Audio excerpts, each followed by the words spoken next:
duda, inquietud, sugerencia, lo que sea, tengan la libertad de activar su micrófono y me interrumpen. Fresco, listo, no hay problema. La idea es que, bueno, yo personalmente creo que estas herramientas son muy útiles, sí, pero no hay como la presencialidad, nada que hacer.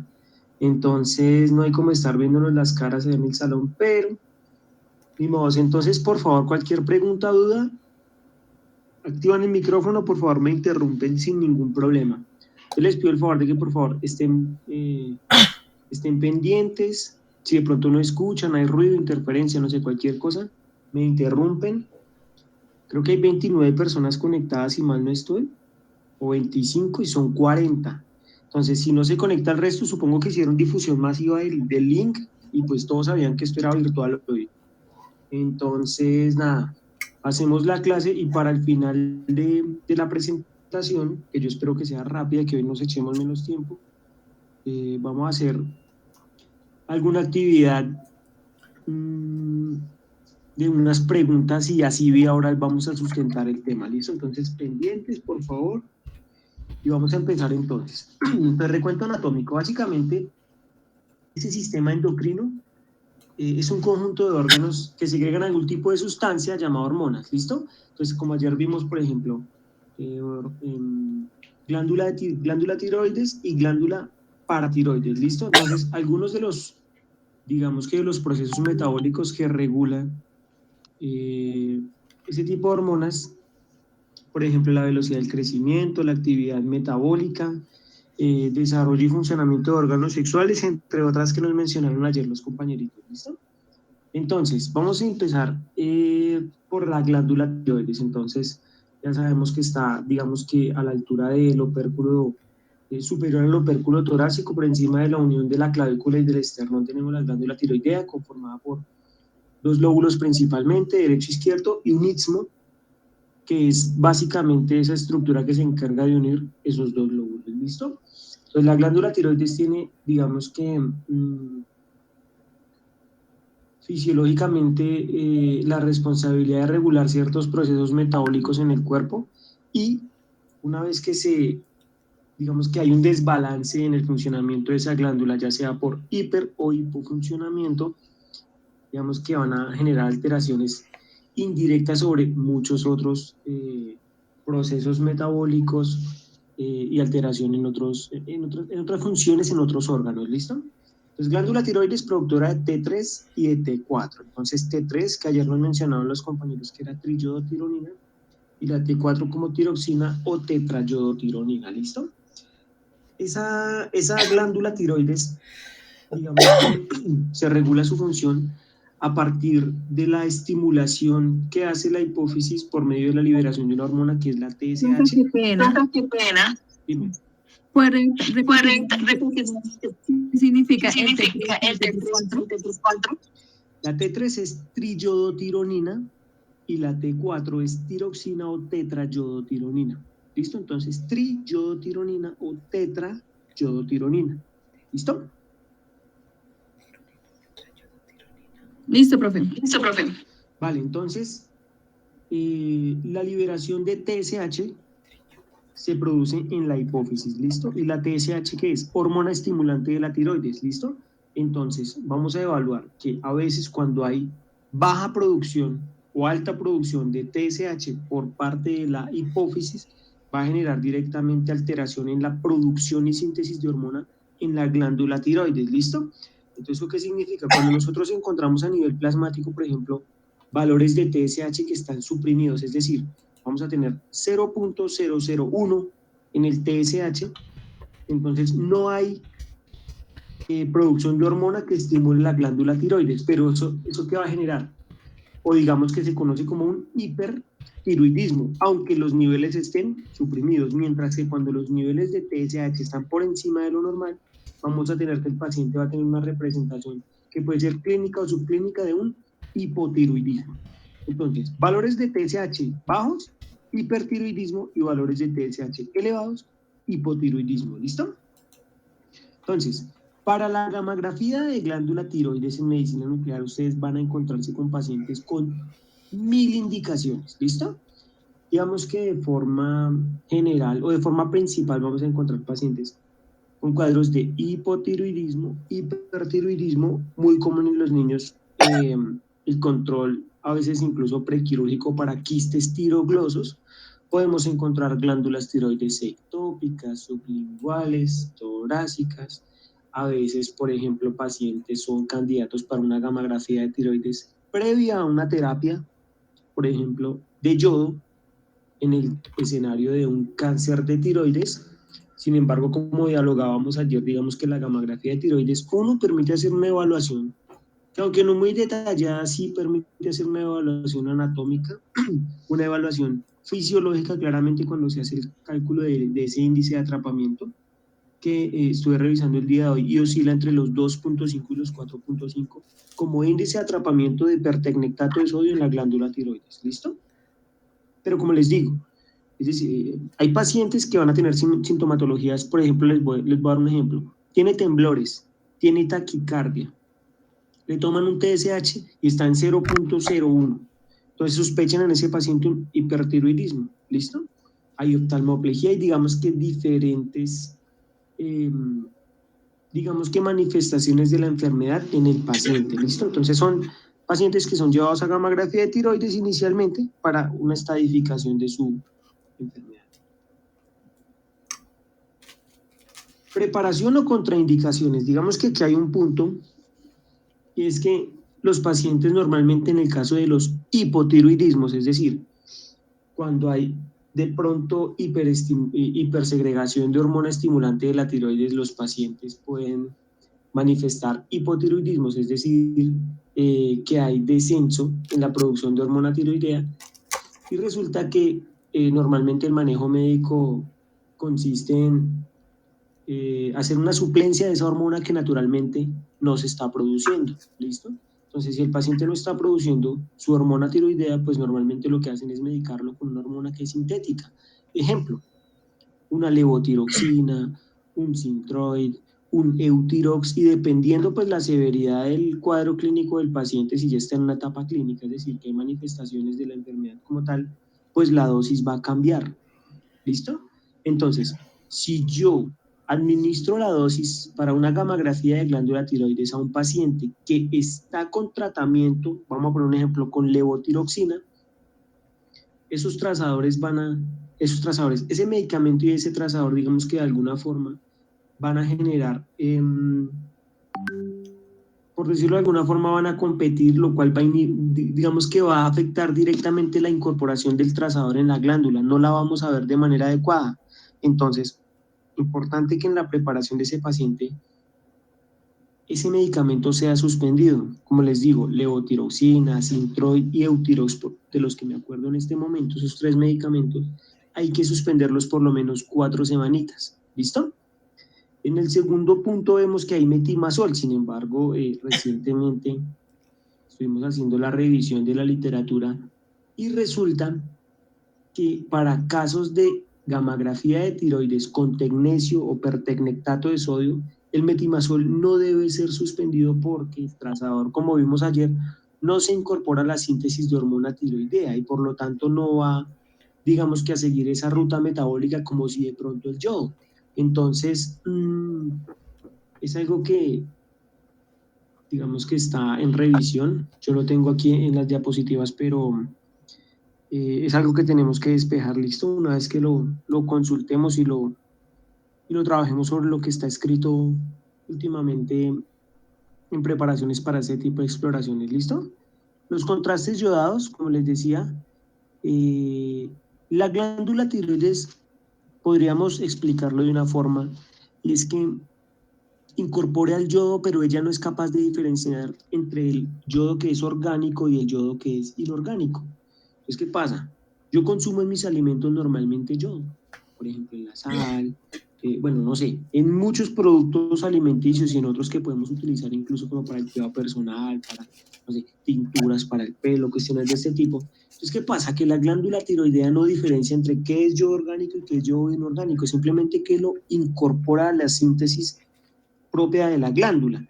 Pero resulta que cuando yo estoy administrando un trazador pues si la glándula tiroides, vamos a decirlo de alguna forma, ya está saturado, ya incorporó suficiente, digamos que sustancia de este tipo, pues va a inhibir la captación normal del trazador que nosotros estamos utilizando para poder hacer esta imagen diagnóstica. Entonces, es importante que los pacientes que han sido sometidos a contrastes yodados, por lo menos se retrase la adquisición de la gamografía tiroidea un mes, lo mismo que la suspensión de la hormona tiroidea. ¿Listo? 4 semanas, un mes, debe haberse dejado pasar de tiempo una vez que al paciente le administraron un medio de contraste, puede ser para una tomografía computarizada o para un estudio en radiología especial, contrastes yodados. ¿Listo? Es un mes después, tanto la hormona como el contraste, después de esos procedimientos se puede hacer la gamografía tiroidea. ¿Listo? El embarazo, como hablamos ayer, con el fin de, obviamente, evitar efectos que son estocásticos. Un ejemplo de estos pueden ser los efectos teratogénicos que puede producir la exposición a radiación en una mujer que está en estado de embarazo. Entonces, vamos con el radiofármaco y el protocolo de adquisición para una gamografía de tiroides. Entonces, el radiofármaco, como lo vimos ayer y ya quedó claro, como lo vimos en otros escenarios, es tecnesio en estado metastable. ¿Listo? Es decir, elusión pura del generador en un estado de pertecnectato de sodio. Entonces, NaTCO4 es pertecnectato de sodio que vamos a utilizar. Lo vamos a administrar de forma intravenosa. Y como es un estudio muy común, sobre todo en los adultos, en los niños, digamos que es común el quiste tirogloso, pero la gamografía de tiroides no es tan común en los niños. ¿Listo? Entonces, la dosis que vamos a utilizar y vamos a estandarizar para este escenario académico para una gamografía de tiroides es de 5 milicuros. ¿Listo? De 5 milicuros que vamos a administrar de forma intravenosa. ¿Listo? Normalmente, el tiempo promedio de captación para que se pueda realizar una imagen óptima es de 30 minutos. Que si la adquiero en 25 o si la adquiero en 35 seguramente no va a generar cambios tan significativos. Sin embargo, la parametrización y la instrumentación utilizada para hacer el estudio sí es importante. Les voy a poner un ejemplo. El zoom debe ser un zoom ideal, de forma que permite evaluar al médico nuclear la anatomía completa de los lóbulos tiroideos en la imagen. ¿Listo? Es recomendable utilizar matrices, digamos que por encima de los 256 por 256, porque es una imagen que normalmente adquirimos, no sé, de 500 a 700 kilocuentas, por lo tanto es una imagen que tiene alta resolución espacial y es una imagen que tiene alta sensibilidad. Recuerden que entre más grande sea la matriz que utilizamos, pues más eventos va a detectar, pero más tiempo va a tomar para lograr saturar todos esos píxeles. ¿Listo? Entonces, tiempo de espera promedio 30 minuticos. El paciente va a estar de cúbito supino, como lo vemos en la imagen, con el detector ubicado de forma anterior a ese paciente. ¿Qué recomiendo? De pronto en la práctica lo hemos evidenciado, y es que el cuello esté en hiperextensión. ¿Y cómo logramos esa hiperextensión en el cuello? Pues le vamos a poner al paciente una almohadilla, pero la vamos a poner, digamos que de alguna forma la almohada, por detrás de los hombros del paciente, de modo que el paciente se recueste y por gravedad la cabeza caiga, de modo que se hiperextienda el cuello y se exponga, digamos que de mayor facilidad al plano lo más anterior posible, la glándula tiroides, y claramente con el detector lo más cerca posible. De esta forma vamos a aumentar, digamos que la sensibilidad de nuestra imagen. ¿Listo?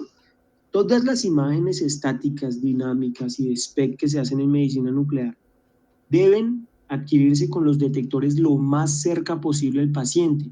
¿Listo? Esto va a aumentar claramente la cantidad de eventos que va a lograr captar o que van a formar la imagen, es decir, la cantidad de fotones que van a viajar hacia el colimador en una distancia, digamos que paralela, dependiendo del colimador que estemos usando, que van a interactuar eventualmente con ese cristal de centelledo, con esos tubos fotomultiplicadores y con esos dínodos que nos van a permitir formar una imagen de mayor calidad. Eso es importante, muchachos, ¿listo? El colimador lo más cerca posible. Entonces, ¿qué pasa con el mecanismo de localización de ese tecnesio 99 en estado metastable? Profe, una pregunta. Señor. ¿Se toman imágenes dinámicas y estáticas o No, solo las no. dos? Este es un No estudio entendí estático. eso. Es un estudio estático. Ah, bueno, de pronto no les mencioné acá que sí lo mencionaron sus compañeritos, o de pronto yo lo tengo más adelante, realmente no sé. Para la adquisición de las imágenes es importante una imagen en proyección anterior. ¿listo? Sin embargo, hay protocolos que describen imágenes oblicuas anteriores, obviamente, ¿listo? Recuerden que la glándula tiroidea en el cuello está más anterior que posterior. De modo que hay que adquirir una imagen anterior, oblicuo anterior derecha y oblicuo anterior derecha y oblicuo anterior izquierda, perdón, ¿listo? Es un estudio estático. Yo lo inyecto y como dice ahí, a los 30 minuticos lo paso, ¿listo? No es dinámico. Entonces, básicamente ese trazador que vamos a administrar por vía intravenosa se va a fijar, digamos que, quiero que esto les quede clarísimo. Cuando yo administro tecnesio en estado libre, él va a tener una ruta metabólica o de biodistribución que es característica del tecnesio. ¿Qué vamos a ver? Glándula tiroides, vamos a ver glándulas salivales y vamos a ver mucosa gástrica.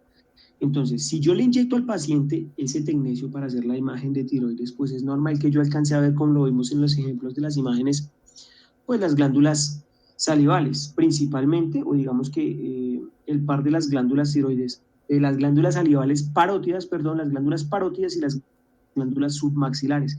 Es completamente normal, recuerden que, como les digo, hace parte de la ruta de biodistribución normal que expresa el tecnesio, ¿listo? Ahora que si yo me voy para el abdomen del paciente, voy a ver mucosa gástrica, es muy normal. Recuerden que yo les contaba que hay un estudio que se llama gammagrafía para detección de mucosa gástrica ectópica o divertículo de Meckel y también se hace con tecnesio libre, ¿listo? Entonces, inyectamos la dosis del tecnesio y ¿qué vamos a ver? Tiroides, salivales y mucosa gástrica ectópica. Tiroides, salivales y mucosa gástrica ectópica. Ejemplo de esto, resulta que voy a hacer, como vimos en la clase pasada, un renograma diurético. Y resulta que cuando yo estoy haciendo ese renograma diurético, administré la dosis, pero resulta que la estabilidad química de esa unidosis ya se había perdido. Es decir, que la dosis estaba para que se inyectara a las 7. Voy a ponerles un ejemplo. Y vamos a decir que la estabilidad de esa unidosis para una radiofarmacia X era de 3 horas. Entonces resulta que a las 10:30 de la mañana inyectamos la dosis del DTPA y vamos a empezar el dinámico. Y yo lo inyecto. Y si estoy haciendo un renograma, resulta que inyecto la dosis en bolo, como ya lo vimos. Voy a ver eventualmente cómo a través de la arteria aorta y de las arterias renales se va a hacer la perfusión a nivel renal. Pero en vez de ver esto, yo empiezo a ver estómago.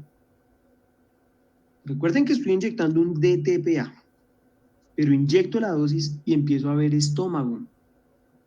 ¿Eso qué significa para ustedes? ¿Ustedes qué piensan?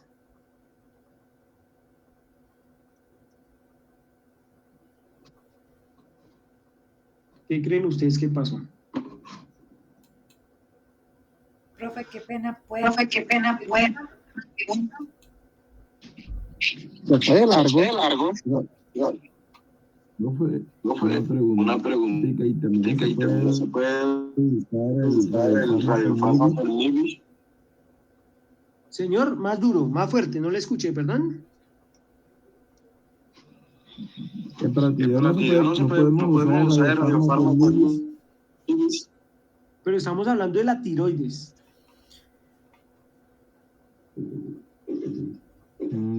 Ya. ¿Alguien más me decía algo?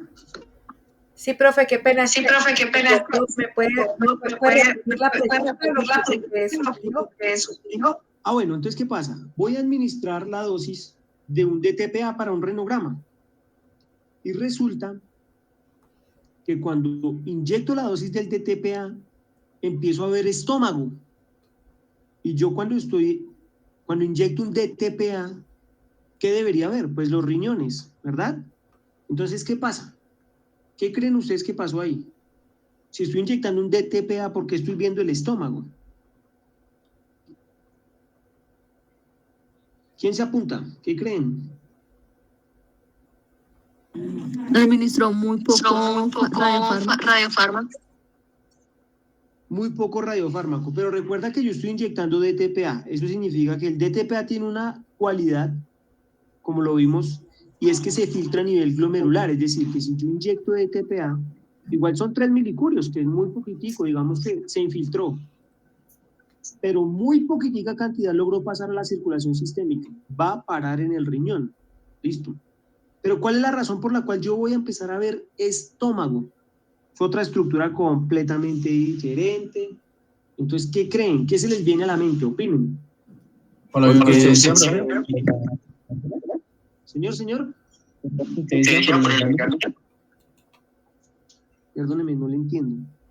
Profe, espera un momento, es que usted está conectado con dos dispositivos. Debería desconectarse de uno para que se entienda dos veces.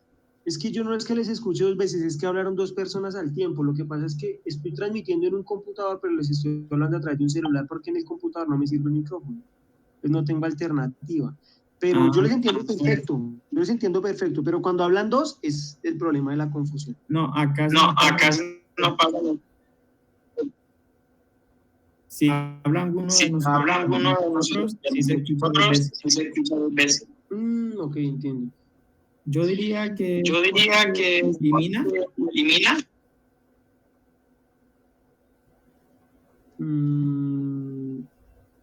¿Quién nada más?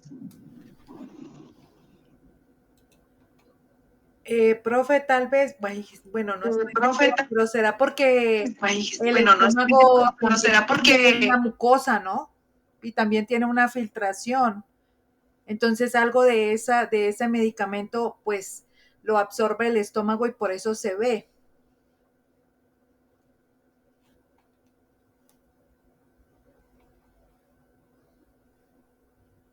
En las imágenes de renograma que vimos en clase, ¿en alguno se vio el estómago? No. Exacto, no. Es que pasa, resulta que si yo tengo una... ¿Estás compartiendo pantalla? No estoy compartiendo. Entonces, ¿qué pasa?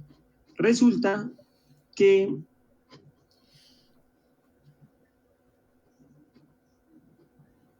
si yo tengo una unidosis y esa unidosis que estoy utilizando para un estudio, como les dije, ya pasó el tiempo, es decir, ya perdió su estabilidad, pues esa dosis se va a desligar. A un lado voy a tener el DTPA y al otro el tecnesio, y yo les acabo de decir que el tecnesio se va a fijar metabólicamente a unas zonas ya determinadas. Entonces, ¿qué pasa? Que resulta que yo puedo estar haciendo un corazón, un riñón, un cerebro, el estudio que ustedes quieran, pero si esa dosis se desligó, vamos a hablar del DTPA, entonces voy a tener el DTPA a un lado y el tecnesio al otro. Entonces, ¿qué pasa?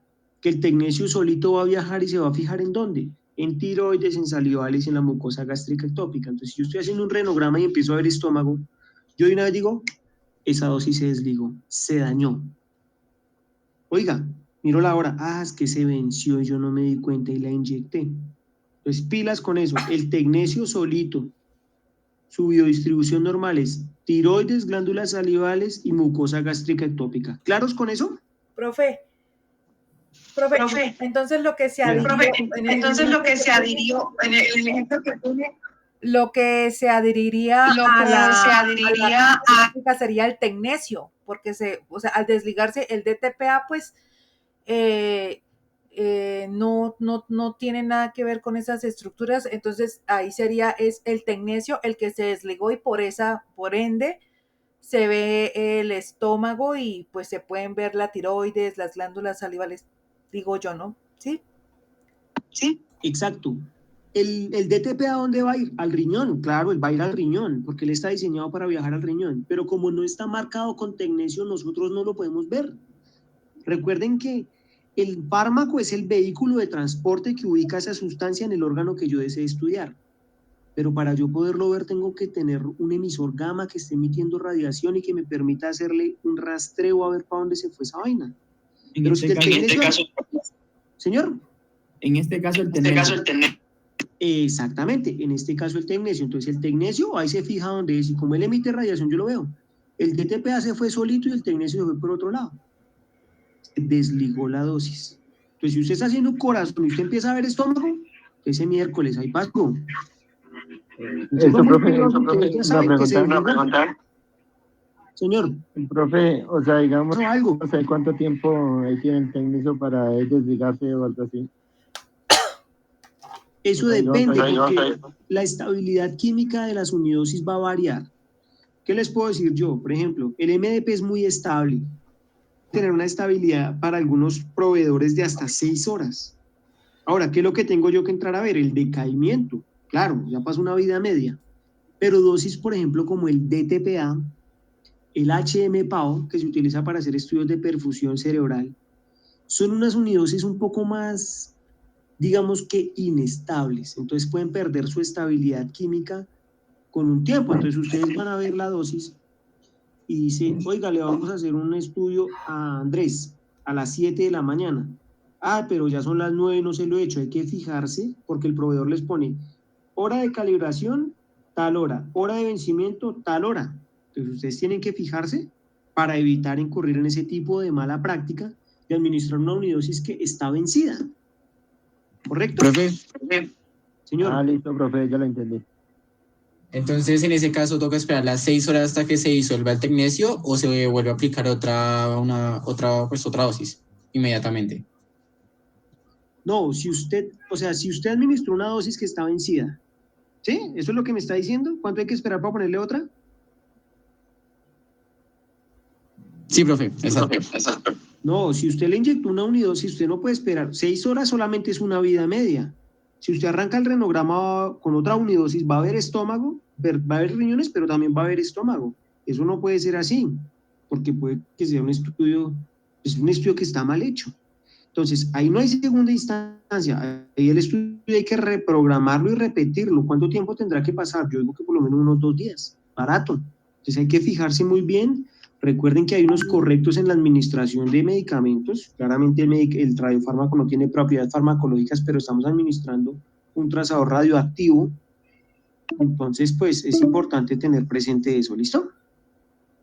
Profe, una pregunta. En este caso, Cuando los cuando los pacientes pacientes tienen demencia o Parkinson, digamos algún tipo, o son pacientes neurológicos, tienen que estar bajo sedación para que no se pierda, digamos, no pase esto.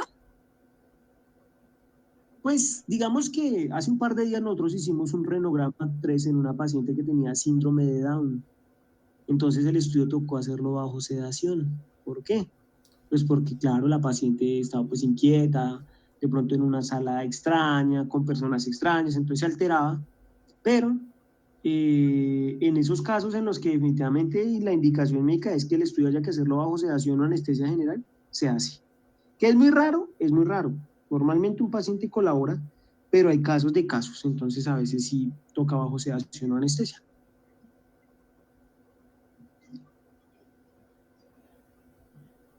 Bueno, chicos, entonces, ¿qué pasa? Resulta que aquí les tengo, digamos que ese mecanismo de captación de ese trazador o de ese ion que es el pertecnetato de sodio y es capaz de incorporarse a la glándula tiroidea a través, digamos que, de un transportador de yoduro, pero como, digamos que porque tiene las mismas características de carga y de masa, ¿listo? Pero no permanece allí porque esa dosis no se organifica en la tiroides de la misma forma en la que sí se organifica, por ejemplo, el yodo. ¿Listo? Entonces, el trazador tecnesio nos sirve para hacer estudios de tiroides, pero no se incorpora a la síntesis de hormona tiroidea. ¿Por qué puede llegar allí? A través de un transportador de yoduro. ¿Por qué? Porque tiene similitudes de carga y de masa para poder incorporarse a la glándula tiroides. ¿Claros hasta ahí?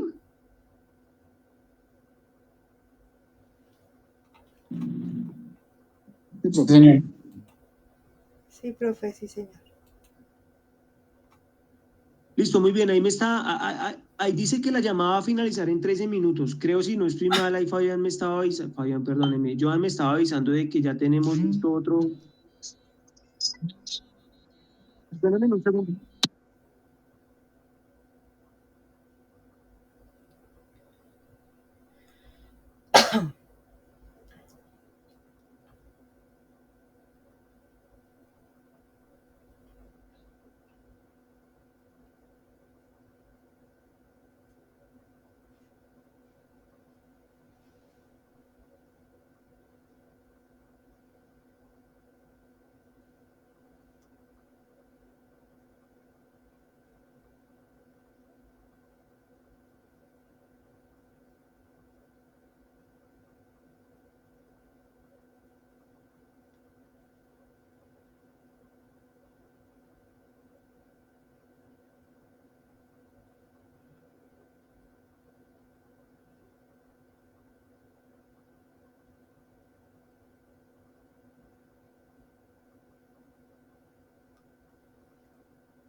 ¿El profe se cayó? Tío, que en un momento que ya venía. A veces escuché, no sé.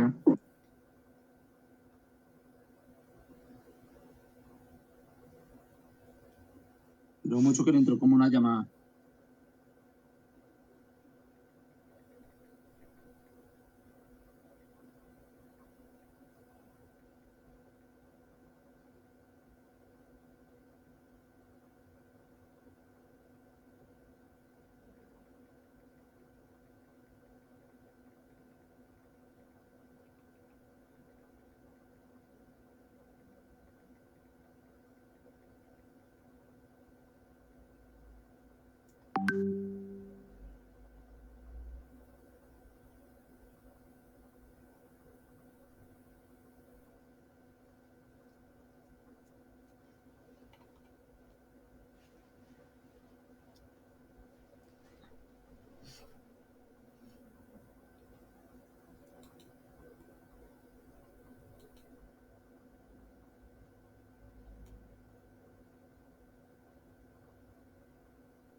Muchachos, perdón, es que me entró una llamada al profesor Douglas sobre otra actividad académica y perdón.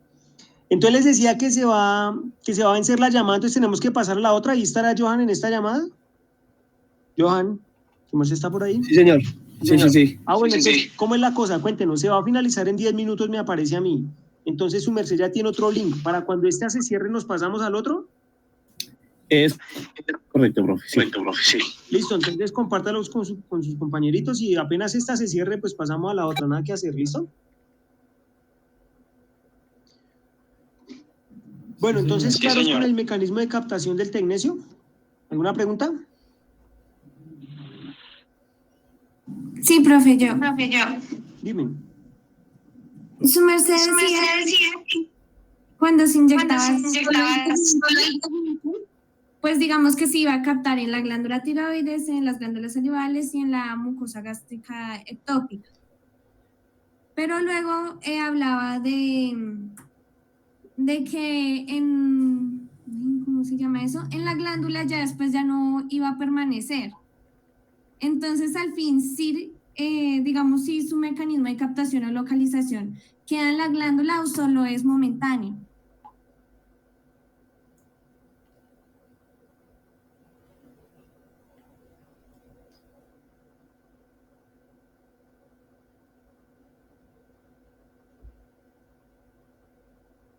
Profe, está hablando con el micrófono apagado, yo creo.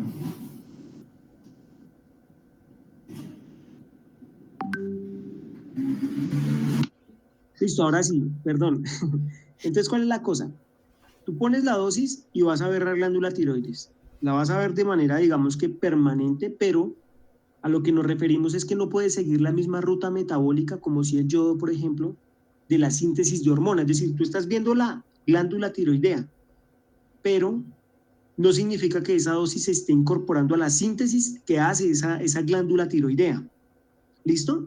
Entonces, ¿qué pasa? Por eso les decía ahorita que el trazador, digamos que este tecnecio es capaz de llegar a la glándula tiroidea porque hay un transportador de yoduro que no diferencia entre qué es que hay. ¿Por qué? Porque el tecnecio tiene las mismas características de carga y de masa, pero no puede permanecer de manera indefinida ahí en la glándula. ¿Por qué? Porque no se organifica en la glándula, pero si tú pones yodo, el yodo se va a mantener ahí de forma indefinida. Más que porque tenga un periodo de semidesintegración largo, va a permanecer ahí porque se va, digamos que, a organificar como lo hace el resto de la hormona tiroidea normal en el proceso metabólico de funcionamiento de la glándula tiroidea, ¿listo? Es decir, el tecnecio decayó, pero esa sustancia que tú estás administrando no va a permanecer de forma indefinida en la glándula tiroidea, es decir, esa solución inyectable que estás poniéndole al paciente. ¿Sí me entiendes más o menos o está muy confusa la cosa? O sea, solo sería momentáneo. Sí, es como cualquier estudio de tecnecio, es lo mismo. Es decir, que tú vas a pasar, si tú pasas a ese paciente, te voy a poner un ejemplo, a las 8, mentira, no tanto, pero a las 6 horas, tú todavía vas a ver glándula tiroidea, ahora que es una dosis de 5 milicurios y se va a decaer. Y como se incorpora a las glándulas salivales, se va a ir secretando a la altura de la, mentiras, a nivel salival. Entonces, ¿tú qué vas a empezar a ver? Mucha boca. Y después, ¿qué puedes ver si ves la boca? Si el paciente pasa saliva, pues esófago, estómago. Entonces, se van a empezar a ver otro tipo de estructuras, pero la dosis va a permanecer ahí mientras tenga actividad radioactiva. ¿Listo? Pero no de manera indefinida a través de los días, no, porque no se incorpora la síntesis de hormona tiroidea. Es momentáneo, pero va a durar unas horas, ¿sí? Sí, señor. Sí, señor. Listo, muy bien. Entonces, pilas con el mecanismo de captación del tecnecio, que ahí es el que estamos viendo. ¿Yo estoy proyectando pantalla o no? Sí, señor. Listo, muy bien. Pues, ¿qué pasa? Les tengo ahí un ejemplo de digamos que de esos patrones que evaluamos en una gamografía de glándula tiroides. Entonces, en la A tenemos una imagen de una gamografía de glándula tiroides como muy normal. Arriba se alcanzan a ver, digamos que las dos glándulas submaxilares, vemos una imagen de una tiroides que es simétrica, que está conectada en el tercio inferior a través de un istmo, y no vemos, digamos que más, digamos que estructuras que estén incorporando el trazador. Si vemos la de la derecha, independiente a que el zoom sea diferente en esa imagen, porque el zoom es diferente, vemos que hay una glándula que está aumentada de tamaño, sutilmente, pero está aumentada de tamaño. ¿Listo? Entonces, normalmente cuando vemos este tipo de patrones en una imagen gamagráfica, normalmente obedece a un hipertiroidismo. No estoy diciendo que si se ve grande es hipertiroidismo, solo les digo que yo he notado ese comportamiento. Paciente con hipertiroidismo normalmente uno lo pasa un poquito antes del tiempo, de esos 30 minutos, y ve una glándula así inmensa. Es decir, que el índice de atrapamiento en esas dos imágenes superiores va a ser muy variable. Ustedes dirán, yo las veo parecidas, pero no, porque el background, es decir, el fondo en una imagen no es igual que en la otra, es decir, que metabólicamente esa glándula está incorporando la mayoría de esa actividad que se administró. La de inferior izquierda, ¿qué estamos viendo ahí? ¿Ustedes qué opinan? ¿Nada? No sé. Glándulas salivales. Exactamente, yo las glándulas salivales, ahora, ¿qué podría hacer? Habría que tener de apoyo un estudio de una ecografía tiroidea que probablemente puede ser compatible con un bocio, es decir, que hay un aumento, una hiperplasia en esa glándula tiroidea, que de pronto está hipofuncionante y no está incorporando adecuadamente la dosis. No significa que no haya glándula, ¿listo? Para eso se necesitaría un estudio anatómico de apoyo, como podría ser una ecografía. Y esa imagen de la derecha inferior, ¿qué es? ¿Qué opinan? Hipercaptación. ¿Una hipercaptación de qué? De un nódulo.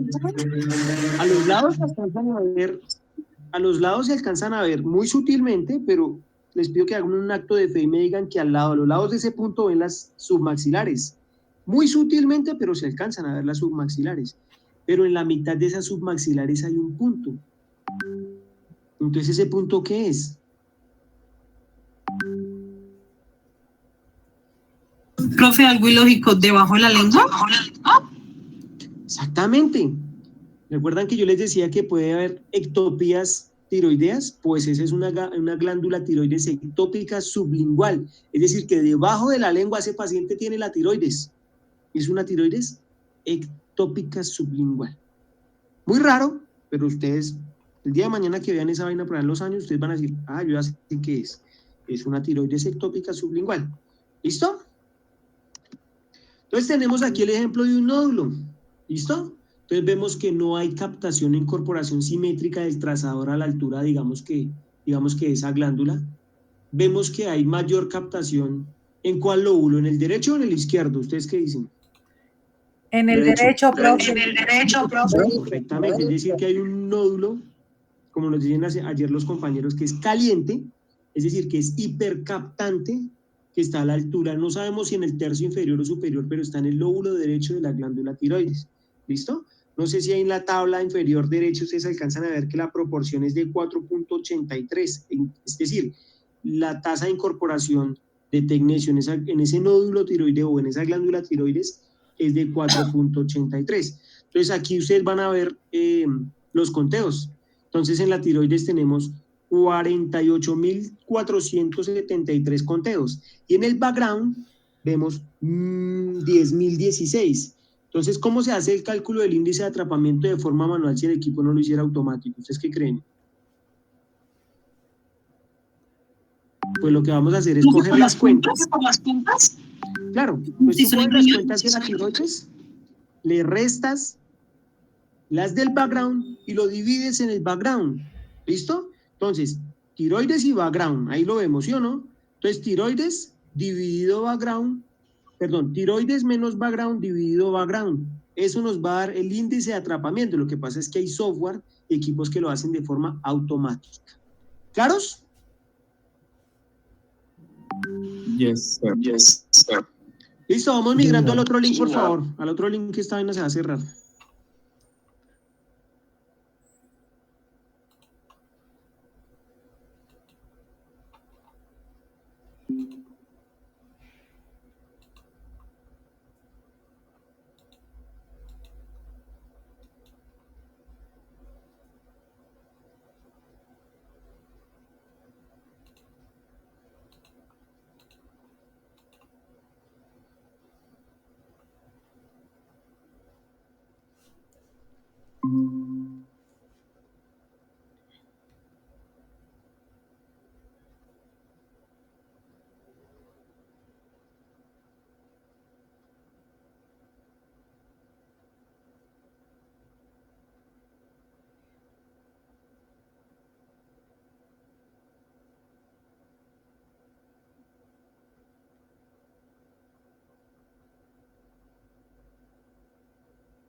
Listo, continuamos, ¿listo?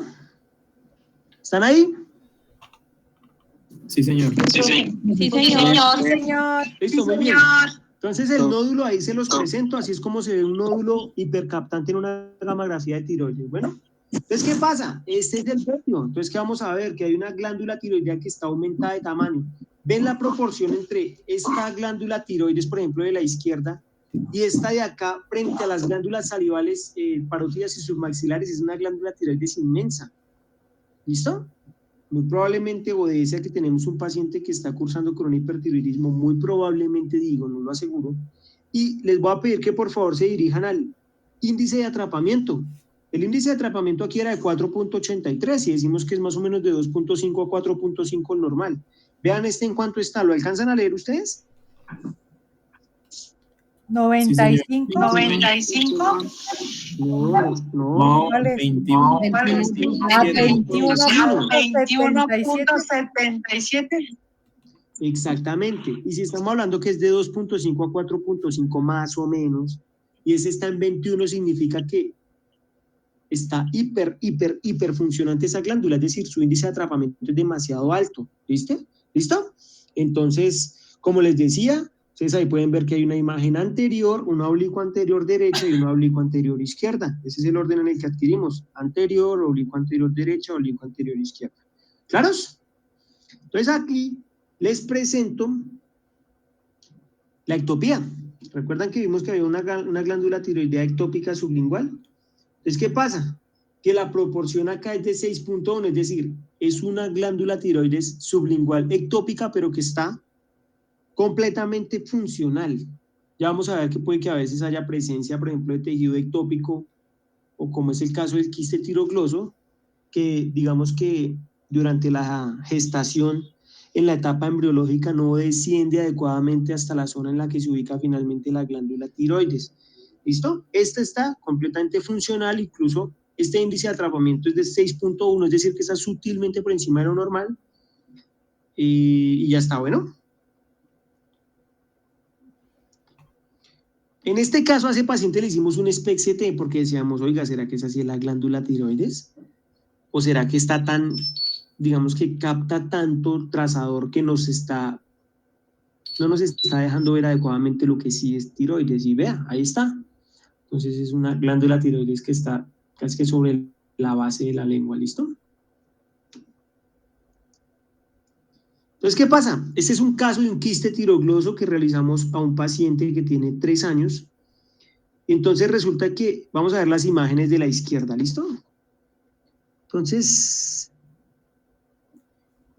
tenemos esta imagen, ¿sí? Esta de acá. Entonces le hacemos la imagen anterior, imagen oblicuo anterior derecha y oblicuo anterior izquierda. Entonces, ¿qué pasa? Vemos esto de aquí arriba, ¿ustedes qué creen que es? La boca. La boca. La boca.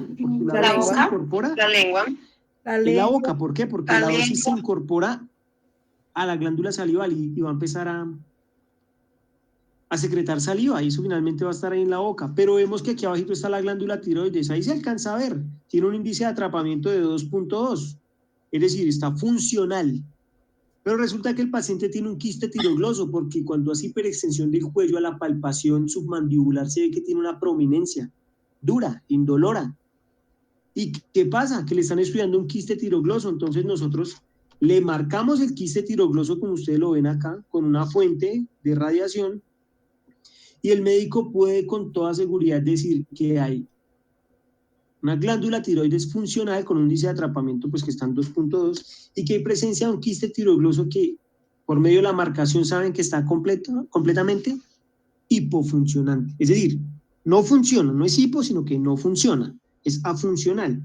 Entonces normalmente estos son pacientes que probablemente son objeto de estudio para saber si ese quiste está funcional o no funcional, para saber si hay, digamos que tratamiento conservador o para retirar ese quiste, ¿listo? Muy raros esos casos, pero pueden salir, ¿listo? Entonces ahí está el reporte de esa imagen, dice que se hizo una gammagrafía de tiroides con tecnesio 99 metaestable, que se administraron 3 milicurios. Información clínica, quiste tirogloso en cuello, la técnica, se hicieron imágenes en anterior, oblicuo anterior izquierda y oblicuo anterior derecha. Hallazgos, hay un índice de atrapamiento de 2.3, creo que está en 2.3, y lo normal es como está ahí, de 2.5 a 4.5. Entonces hay una glándula tiroides en situación usual, de tamaño normal, presente incorporación homogénea de ese trazador en ambos lóbulos, sin evidencia de que hayan focos hipo ni hipercaptantes. Se realiza la marcación de quiste tirogloso localizado en la región submandibular hacia la línea media, sin evidencia de que en él haya tejido tiroideo funcional. ¿Listo? Es decir, que es una gammagrafía de tiroides dentro de límites normales. ¿Qué pretendemos demostrar? Que ese quiste no hace parte, digamos que, de tejido tiroideo funcional. ¿Listo? ¿Claros hasta ahí? Ay, profe. Sí, señor. Sí, señor. Bueno, vamos entonces con la gammagrafía de glándula paratiroides.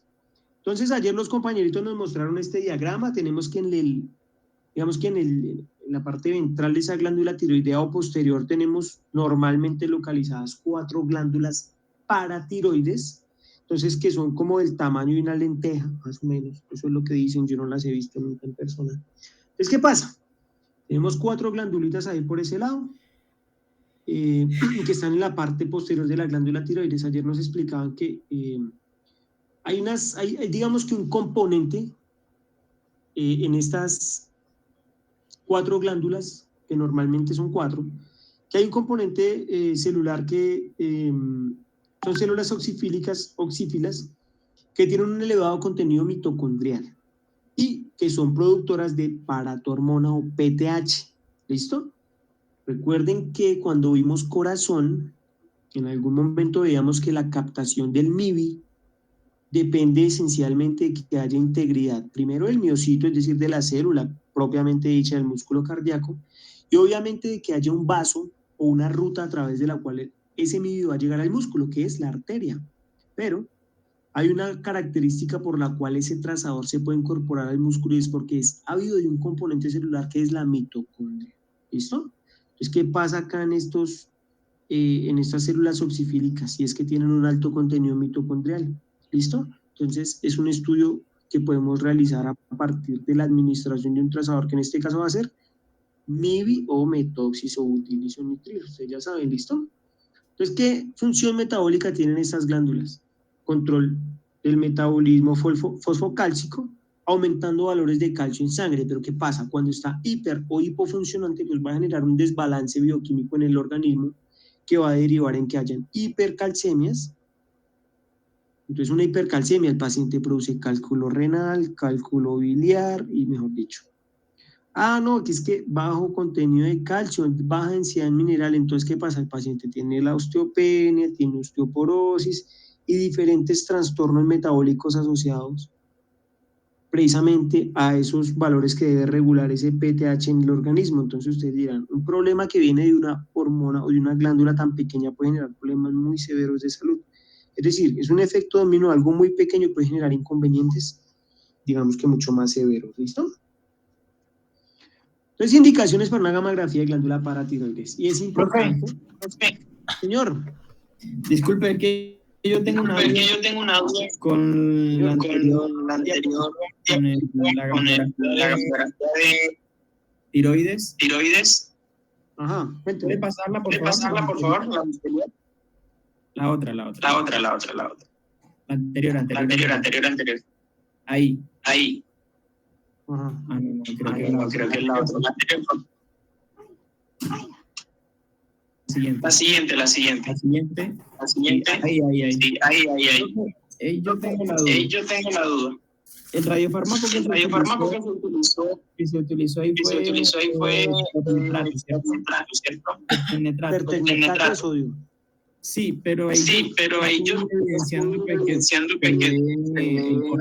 corazón ahí también, ¿no? No se ve el corazón, sino que hay actividad metabólica vascular. Entonces se alcanza a ver de forma general el mediastino, diferente que yo vea el ventrículo como tal marcado, como en una perfusión que estoy viendo propiamente dicho el músculo del ventrículo izquierdo, ¿listo? Es decir, el miocardio. Acá usted está viendo la actividad vascular que deja a su paso el tecnesio por todos esos grandes vasos y por todas esas cámaras cardíacas, pero diferente de que se esté incorporando adecuadamente, digamos, al componente celular del músculo cardíaco. ¿Listo? Sí, señor, gracias. Listo. Entonces, indicaciones para una gamografía de glándulas paratiroides. Clarísimo, el hiperparatiroidismo primario. Entonces, ¿qué pasa? Ese hiperparatiroidismo primario, en el 85% de los casos es producido porque hay presencia o sospecha clínica de que haya un adenoma paratiroideo. Entonces, el estudio solicitado normalmente porque un paciente tiene hiperparatiroidismo, eso ya dicen, el paciente tiene un hiperparatiroidismo, ¿cómo? Pues porque le toman un PTH y está elevado. Entonces le dicen, él tiene un hiperparatiroidismo. Listo, fin. Pero puede ser provocado por ¿qué? No, yo creo que es un adenoma, entonces ahí es donde entra a jugar un papel importante la gamografía de glándulas paratiroides, ¿listo? Ahora, en un 10%, esos son promedios, ¿no? Puede ser por una hiperplasia paratiroidea. Pero en un 1% un carcinoma paratiroideo, que sí es extremadísimamente raro, pero pues casos se ven. Entonces es importante, en el orden de las prioridades, la indicación para una gamografía de glándulas paratiroides, el hiperparatiroidismo primario, normalmente provocado por un adenoma paratiroideo. ¿Claros? ¿Qué pasa? Ese hiperparatiroidismo como tal lo vamos a definir como que hay secreción autónoma y no controlada de esa paratormona, es decir, de la PTH que produce la glándula paratiroides. ¿Listo? Entonces, ¿qué pasa? Que si hay elevación del PTH, puede haber elevación a nivel sérico de calcio y va a generar también, entonces, un hiperparatiroidismo que va a generar una hipercalcemia también. ¿Listo? Tratamiento para un hiperparatiroidismo producido por un adenoma paratiroideo, netamente quirúrgico. ¿Listo? ¿Qué hacen? Pues que a partir del estudio eso le va a permitir al cirujano de cabeza y cuello ubicarse en un plano topográfico que le va a orientar al lugar exacto en el que seguramente va a estar ubicado ese adenoma paratiroideo y poder entrar a extraerlo, extirparlo. ¿Listo? Entonces, lo que les decía ahorita, ¿por qué el MIBI? ¿Listo? Entonces, ese MIBI se va a incorporar a ese adenoma y eso va a depender inicialmente de la vascularización. ¿Listo? El tamaño y el tipo histológico de esa célula, ya habíamos dicho que era una célula que tiene, digamos que por nombre recibe que es una célula auxifílica y que en su componente, digamos que hay elevada actividad mitocondrial o presencia de mitocondrias. Eso es lo que va a permitir que haya una mayor tasa de captación de ese trazador en este tejido. Si hay avidez de mitocondria, va a incorporar, digamos que de una forma más óptima el MIB, esa es la razón de que se utilice, ¿listo? Entonces que se acumula, digamos que intracelularmente a nivel de la mitocondria, el MIB o metoxisobutilizado o nitrilo, ¿listo? Entonces, ¿qué pasa con ese hiperparatiroidismo? Pues que el diagnóstico es netamente bioquímico. Usted puede decir, el paciente tiene un hiperparatiroidismo si tiene un PTH alto. Lo que usted no puede saber es por qué el hiperparatiroidismo. Ah, sí, pues porque está alto el PTH, claro, pero ¿qué lo está produciendo? Una insuficiencia renal, un adenoma paratiroideo o quién sabe qué otro tipo de procesos, ¿listo? Entonces, ¿qué pasa? Que el diagnóstico de ese hiperparatiroidismo es bioquímico, es decir, a partir de un resultado, un laboratorio de PTH, normalmente aparece como paratormona molécula intacta, se va a encontrar que si está elevado, entonces puede haber incremento sérico de calcio, entonces hiperparatiroidismo puede producir hipercalcemia, descenso del fósforo incrementando y un incremento claramente en los valores de ese PTH, ¿listo? Entonces la imagen que nosotros hacemos en medicina nuclear nos va a permitir, digamos que una vez que ya se estableció el diagnóstico del hiperparatiroidismo, la localización específica de esa glándula, de ese adenoma, para que el cirujano pueda hacer la intervención pertinente, ¿listo? Entonces sabemos que nosotros podemos apuntarle al diagnóstico de si hay o no hay presencia de un adenoma paratiroideo, ¿listo? El diagnóstico del hiperparatiroidismo es bioquímico, nosotros vamos a decir si es producido por el adenoma o no, ¿listo? Entonces, ¿qué pasa con ese protocolo? Hay un protocolo que es de sustracción de doble fase y un SPECT.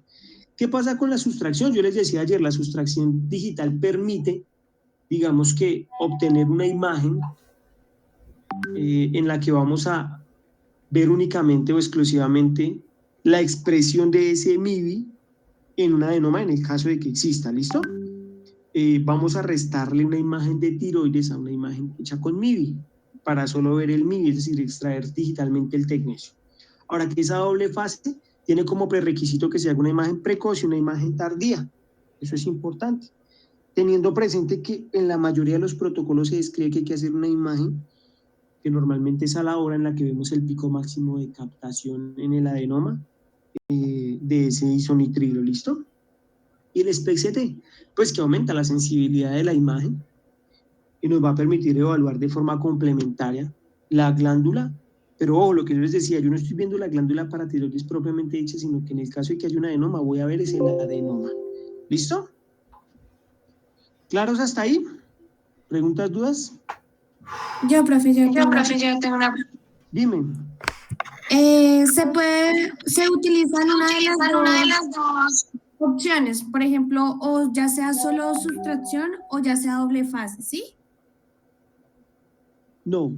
Si tú O vas se a hacer tienen que hacer las tres. No las tres, porque no todos los servicios tienen disponibilidad del SPECT, pero lo que tú puedes hacer, lo ideal es hacer el protocolo de doble fase, es decir, hacer una imagen precoz y una imagen tardía, que yo me atrevería a decir que todos los servicios lo hacen así. La sustracción, no todos los médicos la hacen, porque yo he trabajado con médicos que dicen que no creen en la sustracción, pero yo les decía que eso puede radicar también en que no tenemos el entrenamiento para nosotros como tecnólogos hacerla. Pero el doble fase sí o sí, la sustracción algunos y el SPECT de los que lo tienen, pero sí o sí, doble fase. Esa primera imagen que es precoz puede ser una estática a los 15 minutos post inyección, como puede que yo arranque el estudio de forma dinámica. Ya vamos a ver los casos, ¿listo? ¿Claros? Bueno, entonces imágenes, radiofármaco y dosis para una gammagrafía de glándulas paratiroides. Entonces, es un estudio que puede ser, ojo, puede ser dinámico o estático. Esa imagen precoz la podemos adquirir a los 15 minutos. Yo inyecto al paciente, le digo su merced lindo, vaya, se sienta en la sala, y a los 15 minutos le hago una imagen estática en proyección anterior, tal como está en el dibujo que vimos ahorita. Ahí está, una imagen en esa proyección. Ah, bueno, pero no, en este servicio hacemos un estudio dinámico. Ah, bueno, entonces yo acuesto al paciente, hago la administración en tiempo real, dinámica, bajo cámara, inyecto y arranco el estudio de una vez, y voy a ver por 30 minutos cómo se comporta la captación de ese trazador a nivel tiroideo y cómo lo va depurando y lo va expresando en adenoma en el caso pues, de que exista la adenoma. ¿Correcto? Entonces, un estudio dinámico de 30 minutos o una estática a los 15, eso es lo normal. Habrá también una estática, en ambos casos, habrá una estática a los 60 minutos y ahí a los 60 minutos hacemos el SPEC. Si tenemos SPEC-CT, pues hacemos SPEC-CT. Y luego vamos a hacer una imagen tardía, entonces ahí estamos haciendo el SPEC-CT, la imagen de doble fase, ¿listo? Entonces tenemos dinámico a los 30 minutos o una estática a los 15 minutos. Una estática a los 90 minutos, estática a los 60 minutos, perdón, y el SPEC-CT también de una vez a los 60 minutos. Luego hacemos una imagen tardía a los 120 minutos. ¿Listo? ¿Claros o muy confuso? Profe, pero esas estáticas en una sola posición. En esa misma posición en la que el paciente está y se hacen todas. No se necesita eso. No, para este caso no. Eso es solo para la glándula tiroides que vimos allá atrás. Eso es solita para la glándula tiroides. Como les decía ayer, para la paratiroides se requiere de una tiroides, pero la tiroides de este estudio hace parte del protocolo de paratiroides. La tiroides solita para diagnóstico es aparte. ¿Listo? Entonces, ¿con qué hago la paratiroides? Con MIDI. Resulta que le hicimos la paratiroides hoy y el paciente viene mañana a la tiroides. Bueno, le inyecto la dosis del trazador, del tecnesio, le hago una imagen estática, promedio 30 minutos después de la inyección, solamente la imagen anterior. Si es para paratiroides, solo anterior. Si es glándula tiroides solita, pues llevará las oblicuas. ¿Correcto? ¿Hasta ahí? Profe, ¿lo puedo volver a repetir? Señor. ¿Lo puedo volver a repetir? Listo, entonces tenemos el protocolo de paratiroides este de acá. Entonces, podemos inyectar el estudio de forma, o hacer el estudio de forma dinámica. Hacemos un dinámico de 30 minuticos, o sea, ubicamos al paciente, lo inyectamos y hacemos un cine por 30 minutos. Hacemos una estática a los 60 minuticos, de una vez un SPEC-CT también a los 60 minuticos, luego le hacemos una estática a los 120 minutos, es decir, yo saco el paciente, lo dejo en la sala y a los 60 minutos vuelvo y lo paso. Y le hago una estática, cada una de estas estáticas, ¿cuánto va a durar? 5 minuticos, 500 kilocuentas. ¿Con qué hago la paratiroides? Con MIDI. Pero tengo que hacerle al paciente un complemento para una glándula tiroides. ¿Para qué es el complemento? Para hacer la sustracción. Entonces al otro día, o ese mismo día más tarde, ya vamos a ver, ya vamos a hacer la tiroides. Estática, normalita, lo inyecto 5 milicurios intravenoso y a los 30 minuticos lo acuesto y le hago una imagen y en las mismas condiciones en las que hice la paratiroides. Y cuellito hiperextendido, paciente en decúbito supino, toda la cosa, le hago la imagen. Y listo. ¿Qué es importante tener presente en el protocolo de paratiroides? Que hay servicios que hacen el dinámico de 30 minutos o hay servicios que lo inyectan y le hacen una mera estática a los 15 minutos. El resto se mantiene. ¿Más claro? ¿O de pronto alguna duda todavía, chicos?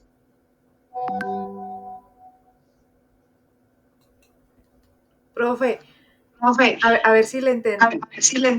En paratiroides, digamos que se puede hacer dependiendo del estudio dinámico ¿sí? En caso que se haga el dinámico, el radiofármaco a los 30 minutos, se hace el estudio dinámico, a los 30 minutos. Y se le va a hacer solo la estática. ¿Señor? Yo lo inyecto y de una vez arranco el dinámico. Si es dinámico, yo lo inyecto y de una vez arranco el dinámico. Porque ahí dice que a los 30 minutos. No, el estudio dinámico dura 30 minutos. Ese es un estudio dinámico de 30 minutos. O sea, tú lo inyectas. Okay. Si es dinámico, significa que lo inyectas y de una vez arrancas. Ok, listo, profe. Listo, profe. Cuando les hablo de dinámico, acuérdense del cronograma. Usted inyecta y de una vez arranca. De una. Listo. Bueno, entonces el dinámico procedería inmediatamente a tomar las imágenes. Sí. Si es estático, entonces tomaría las imágenes a los 15 minutos. Eso, a los 15 minutos la primera. Ok. A la hora tomaría otra estática, profe. Sí. ¿Y el SPEC-CT? Listo. Listo. Listo, muy bien, perfecto. Y todos quedaron como que... A los casos. Tenemos una imagen de 15 minutos. Este es un protocolo que no hace dinámico, simplemente le hacen la estática aquí, vea, 15 minuticos. Entonces hacemos esa imagen y vemos que ese MIBI se está incorporando de manera precoz a las glándulas salivales, al tejido tiroideo. ¿Sí o no? Normal. Pero a la hora veo que ya hay menos actividad metabólica en la glándula tiroides, es decir, que poco a poco lo va a ir depurando. Luego le hice una imagen acá a las 2 horas, o sea, 15 minutos, 60 minutos, 120 minutos. Tiroides y sustracción. Ahí están todas las imágenes, ¿correcto? Pues, ¿qué pasa? Que yo veo que en la imagen de los 15 incorporó tiroides, en la de la hora veo menos. A los 120 minutos, ustedes que ven ahí en la zona de la tiroides, ya se ve muy poquito. No veo nada focal que realmente llame mi atención. Luego al otro día al paciente le estoy haciendo la imagen de glándula tiroidea, que es la inferior de la mitad, y veo que la glándula tiroides incorpora el trazador de manera normal, y luego hago la sustracción digital. La sustracción digital me está demostrando que hay alguna captación focal que llame la atención de ustedes, ¿o no? ¿Qué opinan? Pues en la tiroides no, serían No, pero recuerden que eso hace parte pues de la ruta metabólica de ese MIBI, pero como tal nos importa es la glándula tiroidea, ¿listo? Es decir, que no estamos viendo como tal algo pues ahí que nos llame la atención, ¿listo? Normal, ¿sí o no? Ahora, ¿qué pasa con la sustracción? Pues lo que yo voy a tener es una imagen de tiroides, tengo una imagen de la paratiroides y después hago una sustracción. Ahí está clarísimo. Entonces yo cojo a la imagen de la paratiroides, le voy a restar esta de la tiroides. ¿Listo? Hago una resta que me va a permitir obtener este resultado. Entonces, todo lo que acá sea tecnecio libre, se va. ¿Y qué es el tecnecio libre? Esto que estoy viendo acá, porque eso es una imagen hecha con tecnecio. Entonces, a esta imagen le voy a sacar esta, y el resultado de lo que me queda es esta. ¿Eso qué significa? Que si yo estoy viendo actividad en las glándulas salivales, significa que eso era MIBI. Pero vean la tiroides, ¿qué pasó con la tiroides? Se fue toda. Se fue toda, y todo lo que había acá en la boca quedó el manchón blanco. O sea que se fue. Eso era tecnecio. Pero si aquí me hubiera quedado en la mitad un puntico negro, o sea que eso era MIBI, o sea que era un adenoma paratiroideo. ¿Claro? ¿O no? No mucho, profe. Bueno, entonces la cosa es que yo tengo una imagen de tiroides acá. Y tengo la de la paratiroides de la hora. Idealmente la sustracción se hace con la imagen de la hora. Y yo quiero a esta imagen, como yo sé que yo la hago con tecnecio MIBI, pues quiero sacarle el tecnecio y que solamente me quede el MIBI para ver si realmente por allá hay escondido alguna adenoma detrás de esto que yo estoy viendo acá. Entonces, ¿qué voy a decirle al equipo? Oiga, necesito que me le saque esta imagen, todo el tecnecio y me deje solamente el MIBI, digitalmente, obviamente. Y el resultado que el equipo me da es este. Bueno, vea que ahí a nivel tiroideo no hay ninguna captación, es decir, que es un estudio negativo para un adenoma paratiroideo. ¿Qué estoy haciendo? Una sustracción digital de tecnecio sobre la imagen de tiroides. Y para poder hacer esa imagen de sustracción, pues el equipo me dice, si usted quiere que yo le reste el tecnecio a esta, pues póngamele encima una imagen de solo tecnecio, o sea, esta, que es tiroides. Entonces, esta imagen se la resto a esta y obtengo esto. ¿Para qué me sirve? Que si por allá hay escondido un adenoma paratiroideo que está incorporando MIBI, pues acá me lo va a mostrar sí o sí, porque a esta recuerden que ya le saqué todo el tecnecio. Así va la cosa. Yo igual tengo ejemplos, ya les voy a mostrar cómo se ve realmente un adenoma, ¿listo? Entonces, ahí lo vamos a ir viendo. Entonces, les presento un protocolo de una gammagrafía de glándula paratiroides, facilitada por una colega. Este ya no es un protocolo de imagen estática a los 15 minutos como este. ¿Estos qué hacen? Hacen la imagen dinámica. Entonces, esto es una proyección anterior y es un estudio dinámico. Vean cómo lo marcan de bonito. Y ustedes acá ven que está llegando el bolo de la dosis a la circulación. Entonces, ahí, ¡pum!, inyectaron al paciente y inmediatamente arrancaron el estudio. Y cada imagen duró 1 minuto. Para al final tener acá 30 minutos. Entonces 1 minuto, 2 minutos, y ustedes van viendo, Oiga, pero ahí se ve que hay algo que se queda. ¿Se alcanzan a ver ese puntico ahí? ¿O no? Sí, profe, señor. por la mitad. Sí, ahí hay un puntico que mantiene. Y yo le hago la imagen al paciente de los 60 minutos. ¿Hay algo focal ahí que les llama la atención? Sí, puede que le hayan hecho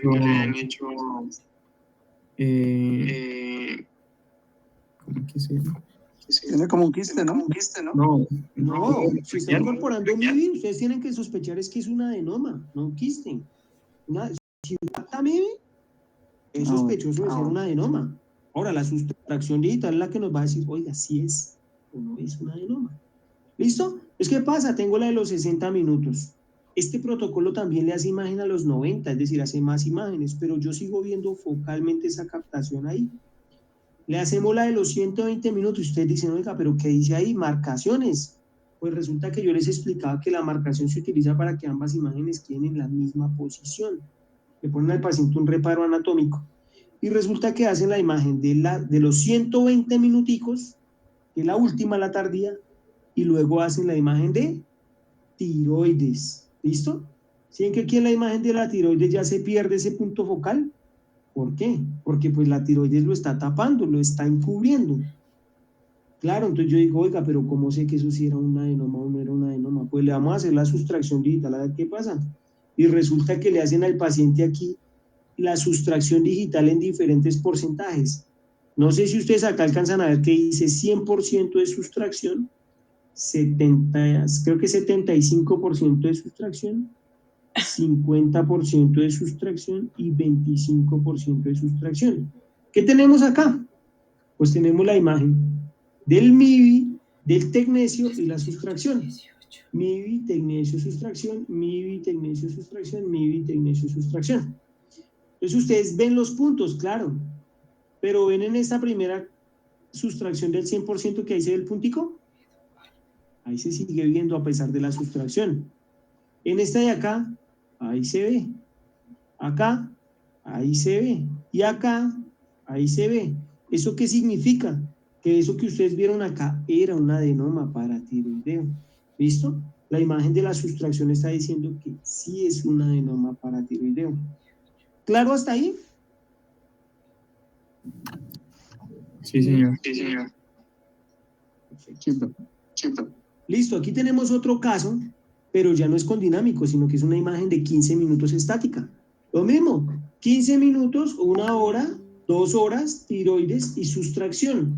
Entonces vemos que a la altura del lóbulo tiroideo izquierdo capta más.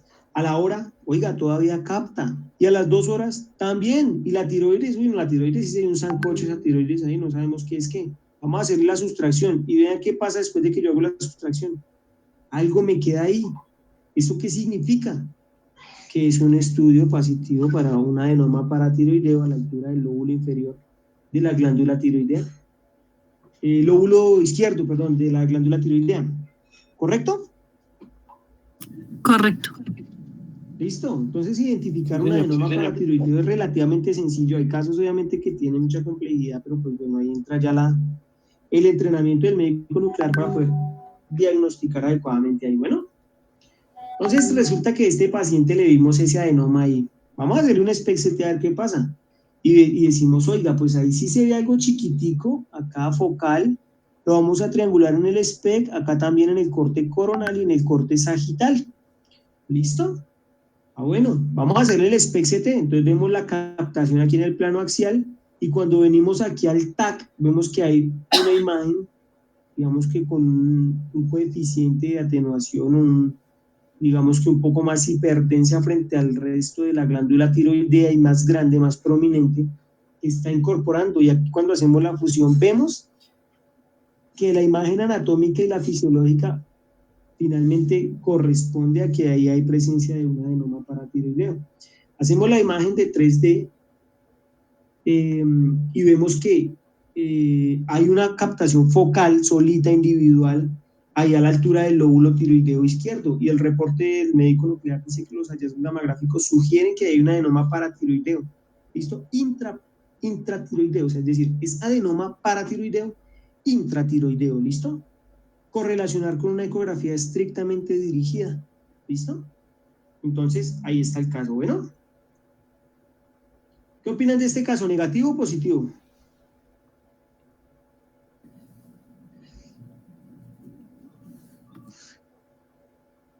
¿Positivo? Negativo. ¿Negativo? ¿Quién da más? Profe, es que hay algo ahí encima. Recuerden que la imagen de sustracción se calcula con la imagen de la hora. Entonces en la hora se ve algo de actividad ahí arriba, pero no es una lesión focal que te llame la atención a nivel de alguno de los dos lóbulos tiroideos. De modo que no, que eso no te llame la atención, tranquilo. Pero en la sustracción, ¿ustedes ven algo focal?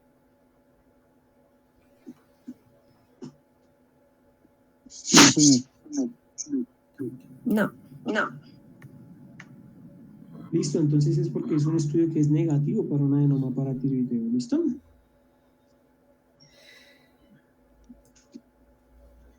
Lo mismo, le hacemos el SPEC, pero ya no vemos algo ahí focal. No, nada, le hacemos el SPEC-CT y la reconstrucción en 3D volumétrica. ¿Y qué decimos? No, yo no veo nada. Veo las parótidas y las submaxilares solamente, pero no veo adenomas. ¿Listo? ¿Y listo, muchachos? ¿Qué opinan del tema? Ah, sí. Extenso, profe. ¿Extenso? Sí, un poquito complicado, pero ahí vamos. Profe, yo la verdad sin entender la sustracción. ¿Cómo? Yo la verdad sin entender la sustracción. ¿No entiendes la sustracción? No, profe, la verdad.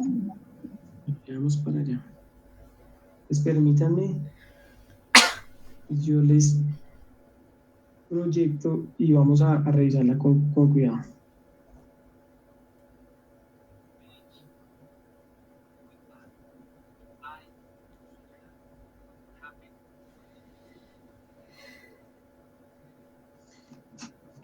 Entonces digamos que para entender la sustracción digital tenemos que tener presente que hay que tener una imagen de la paratiroides que hicimos, idealmente la imagen de una hora. ¿Listo? Hay que verla ahí. Listo, tenemos la imagen de la paratiroides. Pero para poder hacer esa sustracción necesitamos una imagen de tiroides que comparta las mismas, digamos que, especificaciones técnicas de adquisición. Es decir, que la imagen de tiroides y paratiroides se hayan adquirido de la misma forma, de la misma manera. ¿Listo? Entonces, después yo lo que le voy a decir al equipo digitalmente es que necesito que a esa imagen de paratiroides me le reste la tiroides. ¿Por qué? La imagen de tiroides se hizo única y exclusivamente con tecnesio. Y la imagen de paratiroides se hizo con tecnesio MIBI. Entonces yo le digo al equipo digitalmente, oiga, necesito que a esa imagen de paratiroides que le puse ahí, me le reste esa de tiroides. Es decir, yo le trazo un ROI de interés que es la glándula tiroidea, y después obtengo acá esa sustracción digital. ¿Listo? ¿Qué es lo que pasa?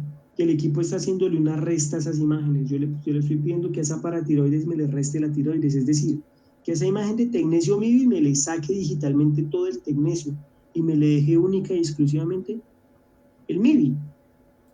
Si hay un adenoma paratiroideo, va a incorporar MIBI. Entonces yo le digo al equipo, oiga, necesito que me deje solamente el MIBI, de modo que me permite evaluar, por ejemplo, esto. Yo estoy viendo que aquí hay una captación focal, muy focal, a la altura del lóbulo izquierdo, en su tercio inferior. Pero cuando yo le hago la sustracción digital, me doy cuenta que realmente esa captación obedecía a un adenoma paratiroideo, pero eso es el resultado de la sustracción. Yo les voy a pedir que se ubiquen en el cuadrante superior izquierdo. Tengo la imagen de paratiroides y la imagen de tiroides, las dos arriba, y abajo tengo la sustracción. Entonces yo la imagen del, por favor, todo el tecnesio. Sáquenme el tecnesio, yo quiero ver solamente el MIBI. Entonces tengo esa imagen que se ve como borrosa inferior acá, que básicamente me está diciendo que todo lo que usted está viendo acá es MIBI, acá no hay tecnesio. Entonces me le está sacando toda esa actividad del mediastino, obviamente la tiroides y toda esa actividad acá como del background. Las salivales en su gran mayoría, pero me sigue dejando este punto. Este punto es esa captación focal a nivel del lóbulo inferior, lóbulo izquierdo, y eso me permite a mí intuir que está tratándose el caso de un adenoma paratiroideo, porque no está habido de tecnesio, sino que es habido de MIBI. Entonces, claro, tengo que restarle al MIBI, a la imagen de paratiroides, la de la tiroides, hacer una resta digital para poder obtener esta imagen de la derecha. ¿Listo? Entonces, a la paratiroides le resto la tiroides y obtengo una sustracción.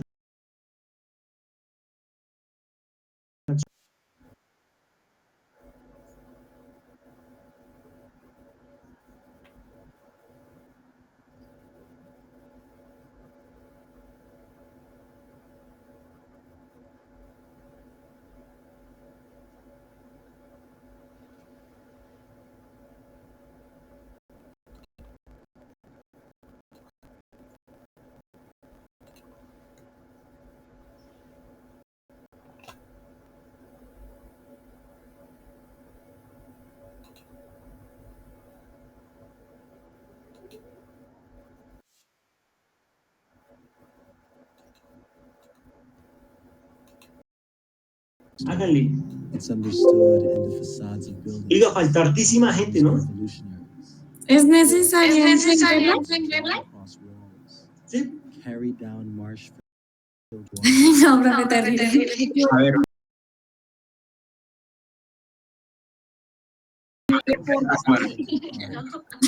No. Muchachos, Karen ya está en pijama. Acá no sé dónde falla. hola Karen. Hola. ¿Quién me habla? No sé, man.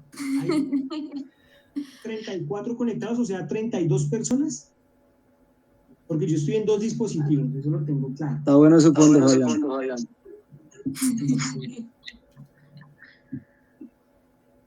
8 ausencias en este momento. ¿Ha salido mucha gente de la reunión?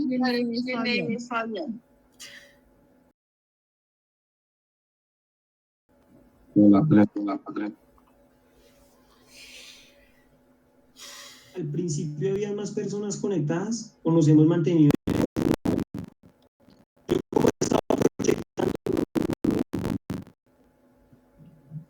Lo han mantenido. Profe, creo que antes aumentó porque vamos en 29. Ah, no, olvídalo. Bueno, Profe, prenda su cámara también. con la cámara prendida. ¿Cómo se ven de guapos todos en la cámara? ¿Hay preguntas? ¿Hay dudas? ¿El tema está claro? ¿Es un agujero negro? ¿O todo bien? Es el peor. Es una nebulosa. ¿Es el peor hasta el momento? Para mí sí, personalmente. Sí. Está potente. Profe. A mí me parece que es cortico, este tema es corto. Realmente es corto, tiroides y paratiroides. Digamos que le restamos a ese módulo de endocrino para no ver gamografía de glándulas suprarrenales y otro tipo de estudios que hay por ahí, sino para ver lo que realmente en la práctica se van a encontrar ustedes.